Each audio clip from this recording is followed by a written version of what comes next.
Hello and welcome back to the channel. This is Mark from Sound Matters. Today I'm going to talk about how we stop one of these things from becoming a filthy, dirty dust rag. Because if that happens, then we're not going to clean effectively, and if anything, we're just going to spread dirt from one record to the next.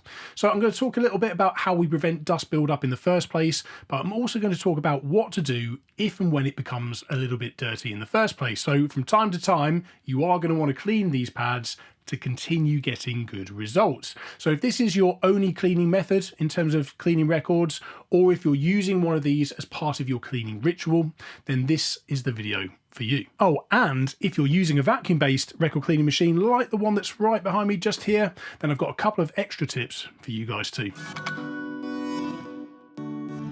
So if you have one of these groove washer cleaning kits, you might have a situation like this. A nice solid wood block that keeps everything in place, from the cleaning pad itself to the cleaning fluid and a stylus cleaning kit. These are incredibly convenient and look beautiful next to your turntable, but it does leave the cleaning pad exposed to airborne dust. To prevent this, you have two options. Store it in a cupboard when not in use. This works, but it's not very convenient. Or two, you could get yourself one of these Perspex covers. This just enables you to keep it handy for use near your turntable, but completely covered when not being used. They did used to make this fully enclosed version with a hinge on top. These were great and all, but it was a real shame to cover up that beautiful walnut wood aesthetic. What a lot of people will do is keep one of these kits close to the turntable for giving the record a light clean before playback. This can be a great alternative to using a carbon fibre record brush if dry cleaning isn't quite cutting the mustard. Adding the Perspex cover just enables you to enjoy the kit when it's in use, but very quickly protect it again when you're done. So that's the airborne dust dealt with, but what do we do when we need to clean these pads? Because inevitably at some point, if you're cleaning dirty records, they will benefit from a clean. In fact, you're going to have to clean them from time to time. Here's how I do it. To clean the pad, first remove it from the wooden handle. Next, fill a bowl with distilled water and use it to fully soak the pad, squeezing out all the water several times. I then take a very small amount of dish soap and use a second e-cloth to scrub the pad clean. After this, it is really important to rinse out all of the dish soap, so you might have to change the water if the pad continues to foam once it's been rinsed through a few times. Once you're happy the soap is removed, simply squeeze out the pads as much as you can, get as much of that moisture out as possible, and then allow it to air dry. Of course, a lot of people are combining cleaning records by hand with using record cleaning machines, such as a vacuum-based record cleaning machine or even an ultrasonic cleaning machine.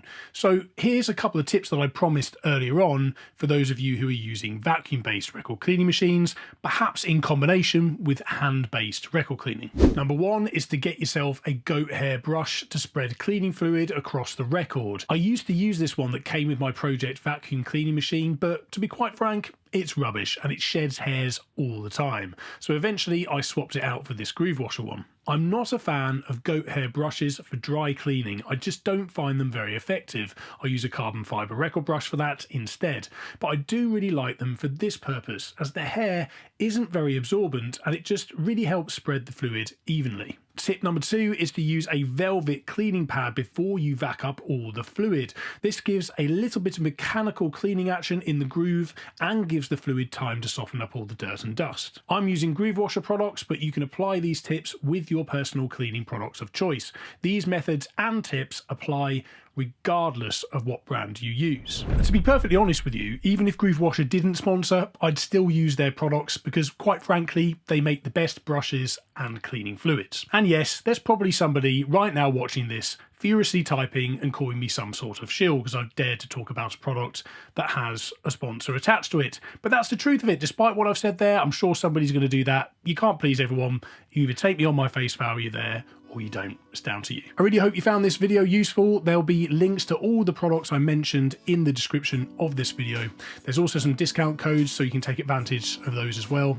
And there are my broader discount codes that I include in every single video. I get a very small commission that helps keep this channel going, and I really appreciate your support. Thank you ever so much for watching. If you are new to this channel, please do consider subscribing. I'd love to have you on board. Until the next one, keep spinning. Cheers.